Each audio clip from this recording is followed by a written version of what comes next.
Prenez soin de vous avec le groupe Vive et votre programme La Santé d'abord. Groupe Vive pour une santé accessible à tous.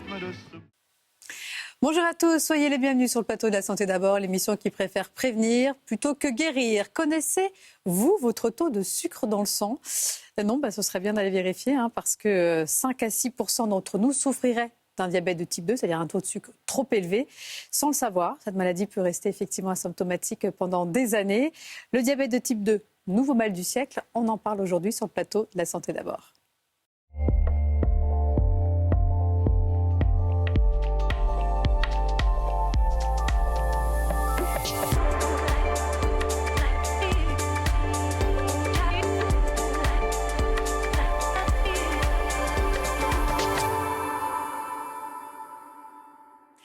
Alors, à en croire les scientifiques, il y a urgence. D'ici 2050, le diabète de type 2, encore appelé le diabète de type gras, devrait toucher 2 fois plus de personnes qu'aujourd'hui. Alors, avec mes invités, nous allons vous expliquer pourquoi et surtout comment prévenir ce nouveau mal du siècle aux complications souvent redoutables. Docteur Réginald Lalouche, bonjour. Bonjour. Merci d'être avec nous. Vous êtes médecin généraliste, spécialisé dans la prévention du diabète, ingénieur biomédical. Ça consiste en quoi d'ailleurs ? C'est l'ensemble des techniques qui permettent d'explorer, de quantifier. Donc ça va des scanners aux pompes à insuline et ainsi de suite. Voilà. D'ailleurs, j'ai commencé sur les pompes à insuline. D'accord. D'ailleurs, vous avez assuré pendant plus de 25 ans aussi une consultation spécialisée dans le diabète de grossesse à l'hôpital Beaujon. Et vous êtes l'auteur de plusieurs livres sur le sujet. Il y en a un consacré notamment à votre nouvelle méthode anti-diabète. Et puis le dernier, la méthode hépato-détox. Oui, parce que le foie est très important dans le diabète. On l'oublie un peu. Mais c'est le foie qui régule la glycémie, mais je pense qu'on va en parler. On va en parler plus en détail. Merci en tout cas d'être là. Merci. Amélie Konopczynski, je l'ai bien prononcé. Je pense que je vais vous appeler Amélie pendant toute l'émission, ça va être plus simple. Vous êtes infirmière, coordinatrice à la clinique Saint-Germain. Et donc, vous faites à Brive-la-Gaillarde, c'est ça, je précise. Et donc, merci d'être venue déjà jusque chez nous. Et vous suivez les patients atteints de diabète de type 2, mais pas seulement. Pas seulement. On propose de l'éducation thérapeutique, notamment effectivement des patients atteints de diabète de type 2, mais aussi des patients atteints d'obésité, de surpoids et dans des parcours de chirurgie bariatrique. Bon, je sens que vous allez faire un très beau duo tous les deux, donc merci. Je vais essayer en tout cas. Merci d'être là. Alors avant d'entrer dans le vif du sujet, que savent les Français de ces diabètes de type gras ? En ont-ils peur ? Et sont-ils surtout bien informés de ses conséquences et des mesures de prévention ? C'est un reportage d'Hélène Laurenceau.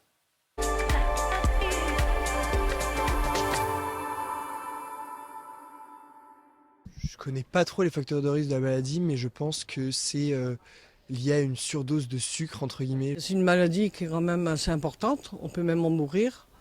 On peut même être aveugle, avoir des problèmes de santé vraiment graves. Il y en a un qui a trop de sucre et l'autre qui en a pas assez. C'est du sucre dans le sang qui fait qu'on est en diabète positif ou négatif. Maladie qui peut être potentiellement grave, ça c'est une idée que j'ai.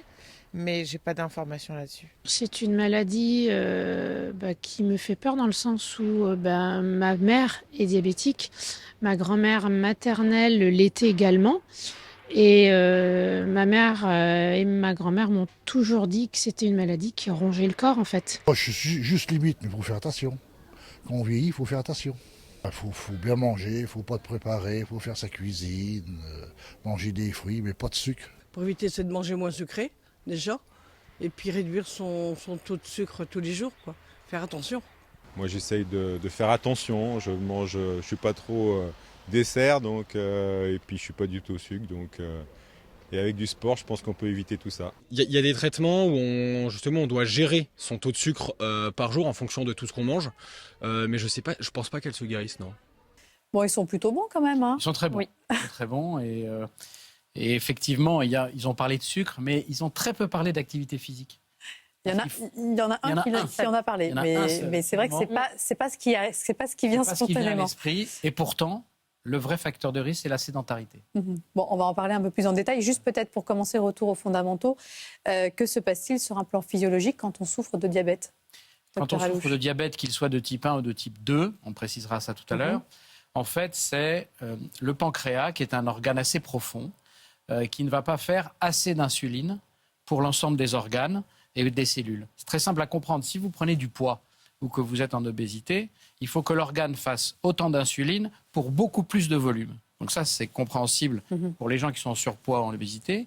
Puis un deuxième facteur, quand vous êtes sédentaire, vos organes et vos muscles, qui sont les plus gros consommateurs de sucre après le cerveau, eh bien, ils vont commencer à ne plus écouter l'insuline. Donc le pancréas, pour compenser, va sécréter de l'insuline de plus en plus. Et au bout de 5, 10, 15 ans, il va s'épuiser. Peut-être rappelons le rôle de l'insuline. Amélie, rapidement, à quoi sert l'insuline? L'insuline permet d'équilibrer la glycémie, donc équilibrer en fait le taux de sucre dans le sang. C'est-à-dire qu'en fait, cette insuline permet au sucre de rentrer dans les cellules. C'est ça, l'insuline va vraiment être la clé, le véhicule finalement du sucre pour alimenter, comme vous le disiez, le cerveau, le muscle, les muscles et les organes. Et dans le cas du diabète de type 2, cette serrure peut être un peu grippée, c'est-à-dire que... La serrure a besoin de WD-40, on va dire. Voilà. Mais en fait, il y a une deuxième fonction de l'insuline. C'est que quand on a de l'insuline, c'est l'insuline qui va monitorer, qui va réguler le remplissage des sucres non utilisés dans des cellules spécialisées qu'on appelle les adipocytes. En gros, pour faire simple, plus il y a d'insuline, plus on grossit. Donc, c'est l'hormone, d'où son nom, l'hormone de stockage. Exactement. C'est-à-dire que donc, quand vous avez un pancréas qui va sécréter pour justement compenser, eh bien cette insuline, pour les sucres non utilisés, d'où le lien avec la sédentarité, ces sucres vont être stockés sous forme de graisse. Et c'est ça qui est compliqué. Donc c'est le sucre qui nous fait prendre du gras. Voilà, c'est-à-dire que le foie, quand il y a trop de sucre, pour les stocker, il a une première façon qui lui prend beaucoup de place, ça s'appelle le glycogène. Il en met 20 minutes de stock pour le cerveau. Ouais. Et tout le reste, il fait ce qu'on appelle des triglycérides. Triglyque, sucre, avec du glycérol. Avec du gras. Et il les met dans les adipocytes.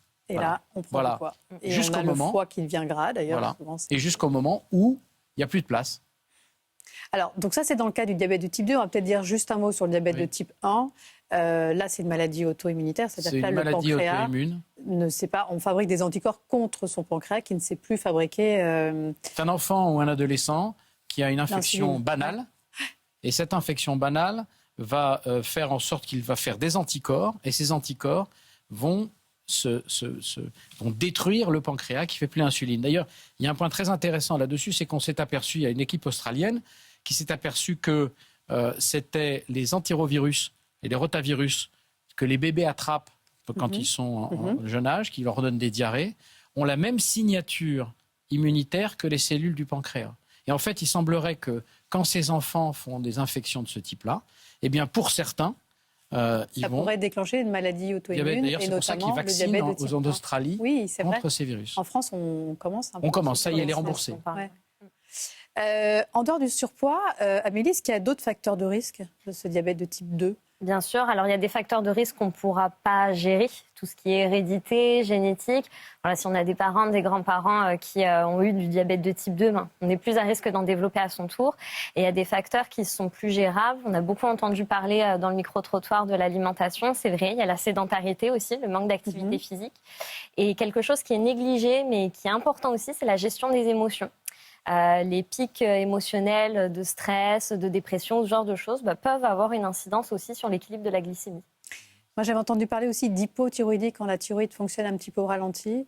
Du coup, on utilise aussi moins bien... Exactement, on fait du gras. D'ailleurs, l'un des signes d'hypothyroïdie, c'est la prise de poids. C'est la prise de poids, bien sûr. Mais il y a aussi le SOPK, le syndrome de l'ovaire polykystique, qui est en fait une femme qui a un SOPK a 3 ou 4 fois plus de risque de faire un diabète. C'est pour ça qu'il faut les surveiller. Il y a souvent le lien entre, justement... Exactement.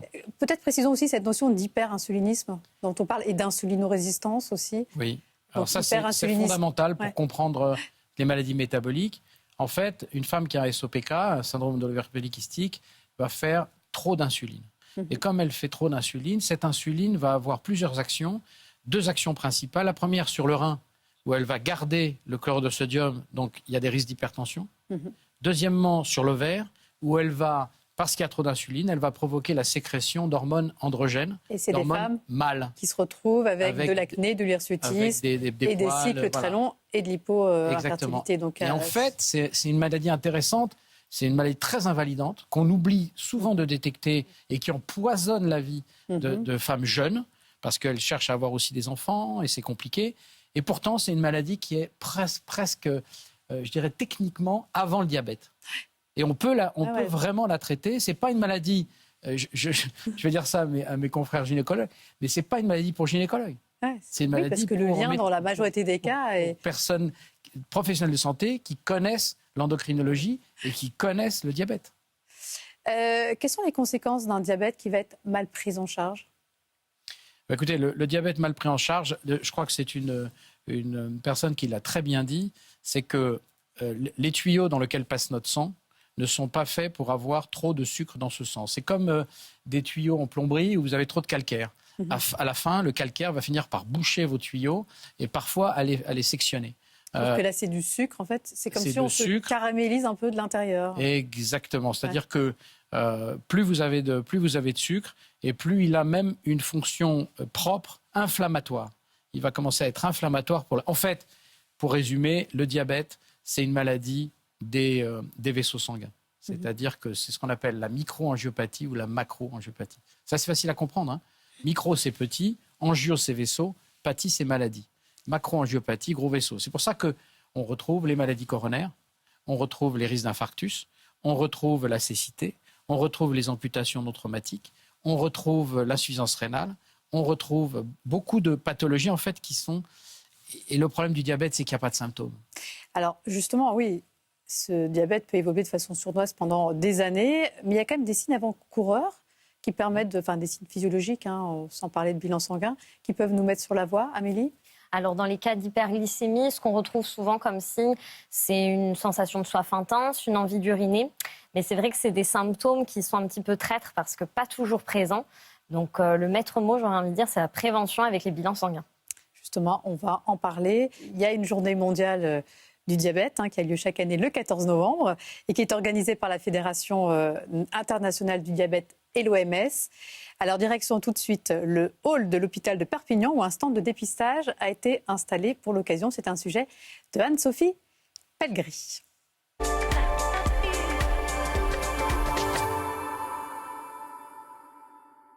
Là, vous êtes à 1,51 g.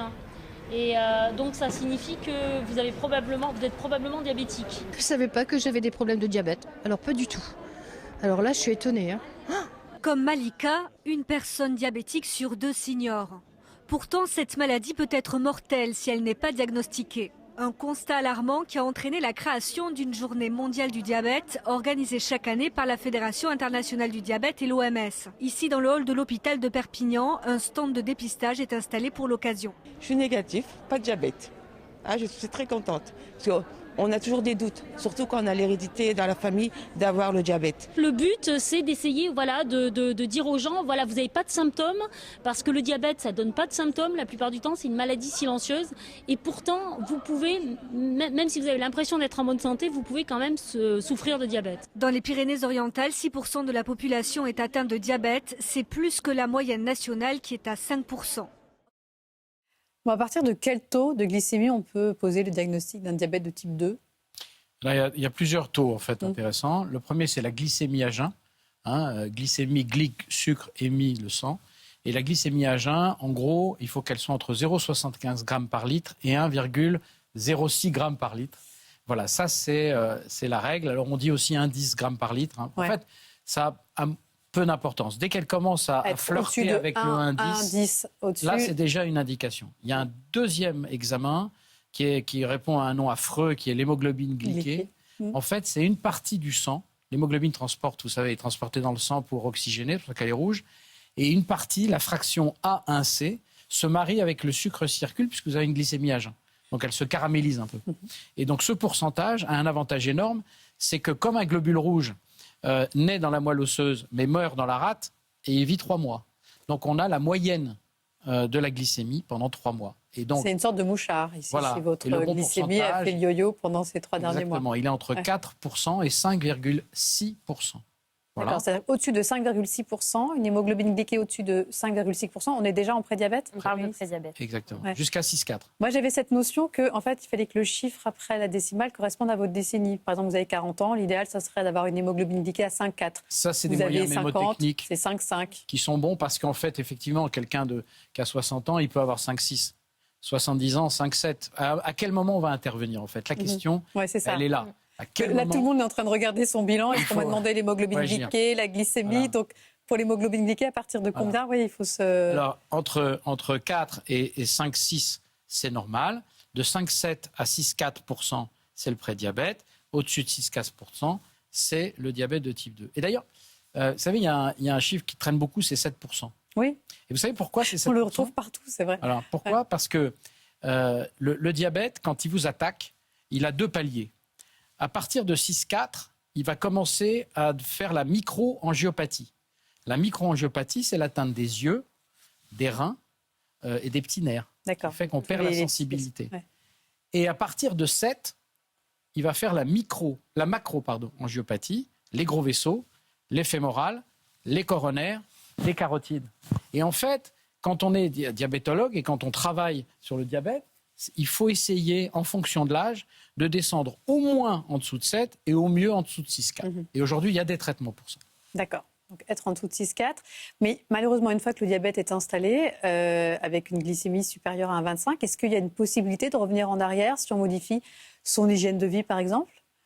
Oui, absolument. Enfin, en fait, le problème, il est le suivant. Ou c'est irréversible? Non, le diabète, quand il est installé, c'est une maladie qui est irréversible, sauf dans certains cas. Ouais. Sauf dans certains cas, et si le diabète n'est pas ancien. Parce qu'il y a eu des études faites en Angleterre, mais il faut que le diabète soit récent. Si le diabète est récent, on peut encore agir. Mais agir, ça veut dire une alimentation beaucoup plus surveillée. Ça ne veut pas dire restrictive, mais ça veut dire avec moins de sucre quand même. Ouais, et d'ailleurs, à ce sujet, moi j'ai un vrai problème avec les féculents. Les féculents, c'est que du sucre. Mais on en mange trop. Je vois des patients qui reviennent avec des ordonnances où il faut manger 150 grammes de féculents midi et soir. Et j'ai du mal à comprendre. Oui, une portion par jour, Amélie, ce serait largement suffisant finalement, de ce qu'on appelle féculents céréales. Donc pommes de terre, pain, pâtes, riz, etc. Et pensons aux fruits aussi qui restent des sources. Les fruits, le fructose, c'est un peu différent. Ouais. Une portion à chaque repas de féculents, mais effectivement en moindre quantité que ce qui a été énoncé. Et puis plus des sucres complexes. Donc c'est-à-dire du semi-complet, voire du complet. Qui sont absorbés moins rapidement. Exactement. Et l'idée de protéger justement tous ces féculents, céréales, ces sucres par une protéine. Est-ce que c'est intéressant, c'est-à-dire ne pas manger des fruits ou des féculents céréales en dehors des repas pour justement que ça ait un impact moindre sur la glycémie? Éviter qu'il y ait des pics de glycémie. En fait, dans le cadre du diabète de type 2, je travaille en collaboration avec des diététiciennes et l'équilibre alimentaire, c'est un féculent, un légume vert, une protéine, un fruit, mais tout dans le même repas. Si on prend un sucre rapide type fruit en dehors du repas, c'est là qu'on a des pics glycémiques et l'incidence n'est pas la même. Et c'est là où l'hémoglobine glyquée peut et c'est là où je suis pas d'accord. Et c'est là où je ne suis pas d'accord. Alors, je ne suis pas d'accord et je le dis très officiellement. Allez-y. Je pense que, d'abord, il faut autant que faire se peut remplacer les féculents par des légumineuses. Ouais.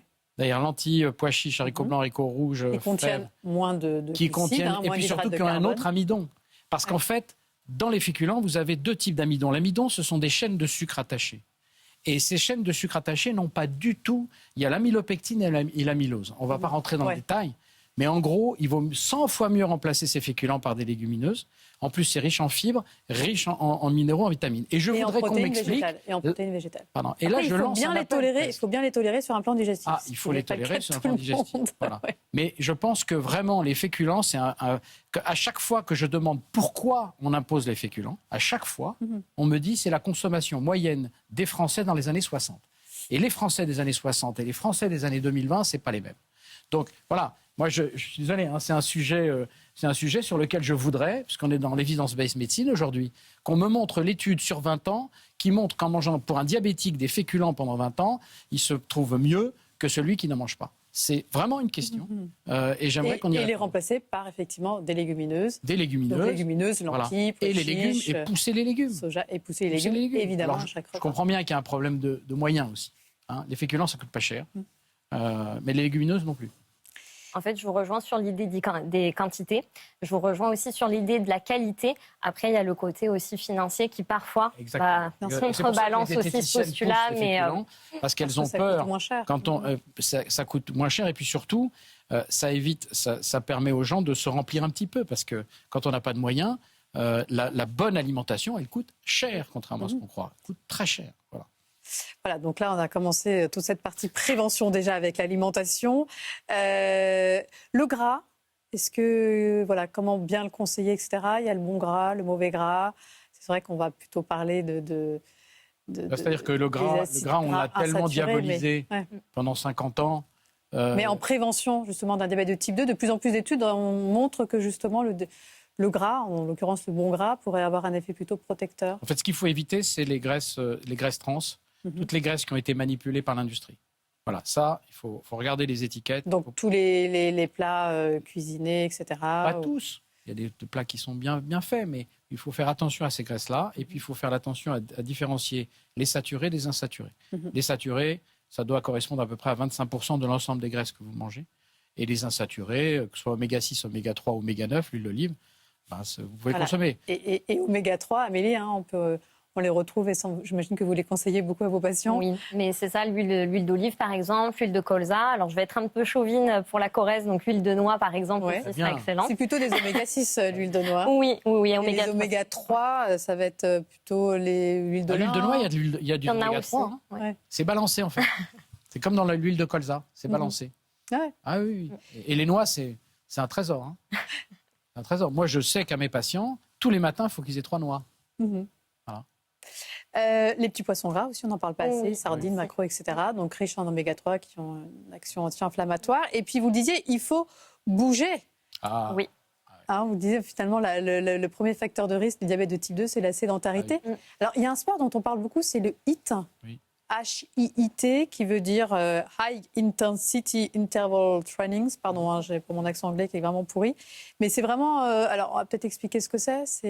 C'est du fractionné, en fait. Oui. C'est-à-dire on enchaîne On enchaîne des exercices avec des intensités assez importantes pour brûler un maximum de calories sur peu de temps. Alors, c'est pas forcément adapté à tout le monde. C'est ça aussi qu'il faut rappeler, c'est que le principal, en fait, c'est de bouger. S'il y a un message vraiment à faire passer, c'est vraiment bouger, sortir de la sédentarité et après adapter l'activité physique à ce qu'on est en capacité de faire, à ce qu'on aime faire aussi. Parce qu'un diabétique qui a 50 ans, qui a mal aux genoux, qui a mal au dos, qui a un peu de surpoids, lui faire du HIIT tout de suite, je pense que ce n'est pas une très bonne idée. Il faut en tout cas lui expliquer une chose, c'est que son nouveau métier, ça va être de faire de l'exercice. Puisqu'il y a eu des études qui ont été faites sur des centaines de milliers de gens. Si vous pratiquez 150 minutes d'exercice en moyenne par semaine, et si vous perdez 5% de votre poids, vous diminuez les risques d'être diabétique de 53%. Alors, une fois que le diabète de type 2 est installé, il existe aujourd'hui de nombreuses classes de médicaments. On ne va pas rentrer dans les détails, mais des médicaments qui parfois sont sous forme injectable. Et justement, le rôle des infirmiers comme vous, Amélie, est primordial pour éduquer les patients à l'utilisation de ces antidiabétiques. Et nous vous avons suivi, Amélie, en consultation à la clinique Saint-Germain à Brive-la-Gaillarde. C'est un reportage de Maëva Pourchet.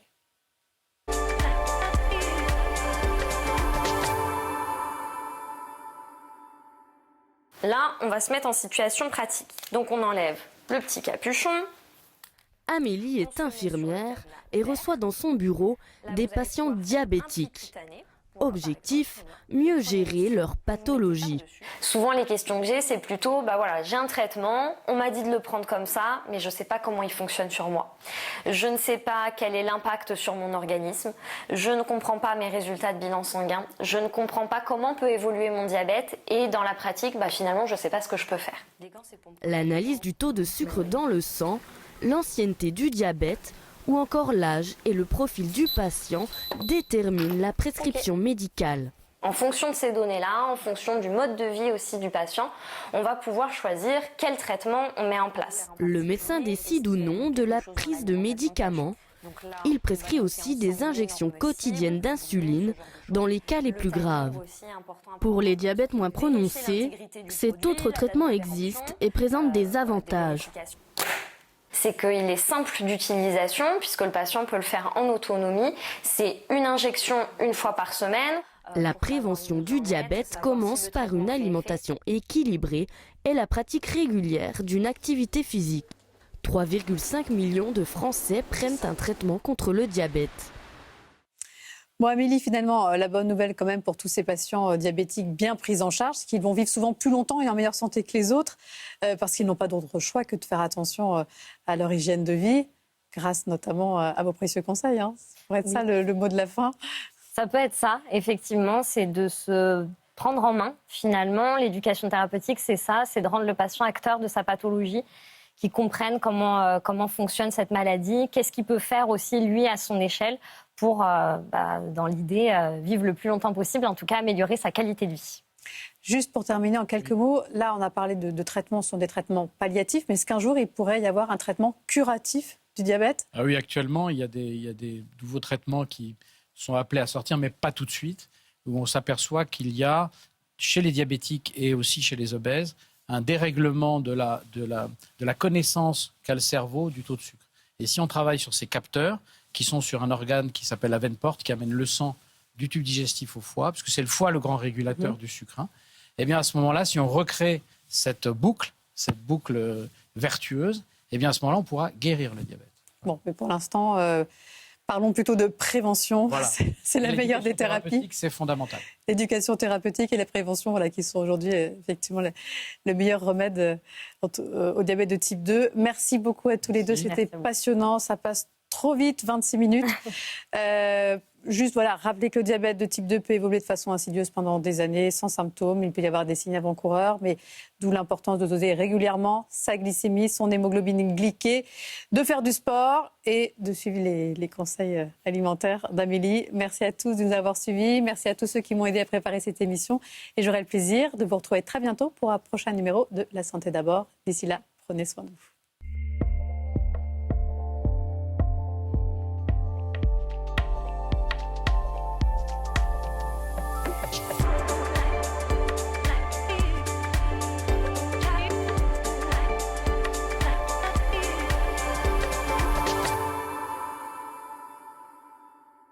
Le groupe Vive vous a présenté La Santé d'abord, le programme qui prend soin de vous.